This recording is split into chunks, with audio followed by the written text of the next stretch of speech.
Just visit the new CalgaryHerald.com with more of everything worth knowing. Frankly, we don't think the Alberta government has been doing its job in terms of standing up for working people and protecting their safety on work sites around the province.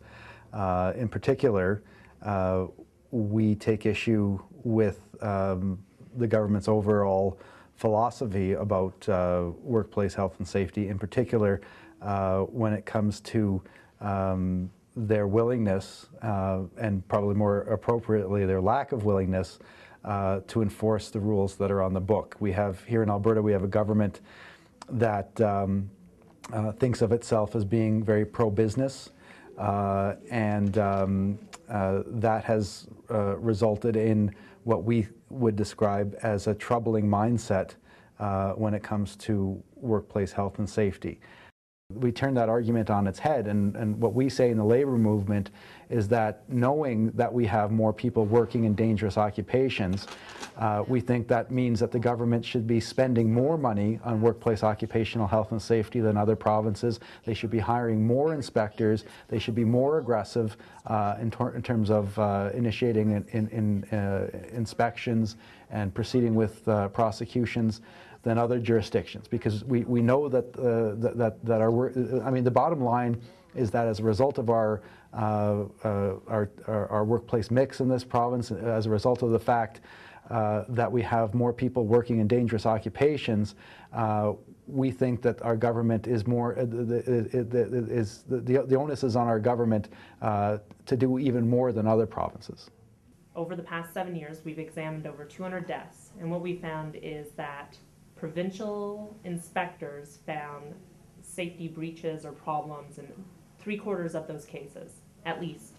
Mm-hmm. But there was only prosecution in 1/3. What do you make of that figure?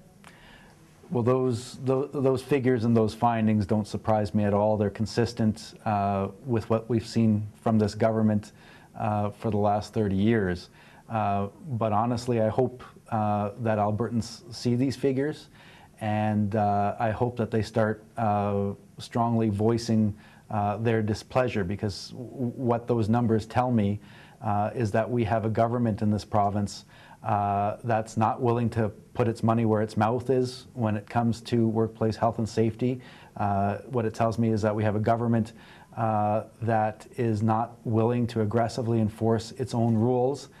Just wondering if you can tell me a little bit about your organization's attempts to get the list of poor performers, as, right, it's been called, the worst performing companies when it comes to safety in Alberta. So, you know, whether you're applying for a job or if you've been at the same company for a long time, we think that people should know if there's a reasonable risk that you might be injured or killed at work. And so the frustration for us for years has been that the government has lists, they have records, they know which employers around the province have been inspected and have failed those inspections.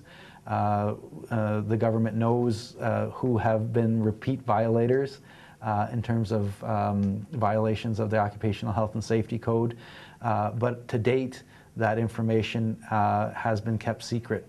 The new minister has made promises about releasing the list of repeat violators, and frankly I find that encouraging, but what I find discouraging is that those promises were made weeks and weeks ago in response to a scathing report from the Auditor General, but since that time the silence has been deafening.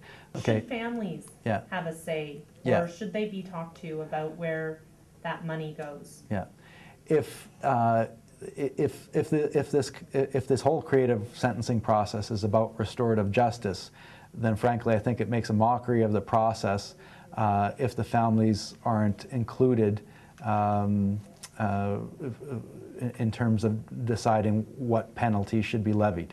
If the money generated by these creative sentencing decisions are going to organizations or causes or companies that are completely opposed by the families. I think it makes a mockery of the process, and it underlines the argument that we would make that the government should go back to the drawing board when it comes to this whole creative sentencing process.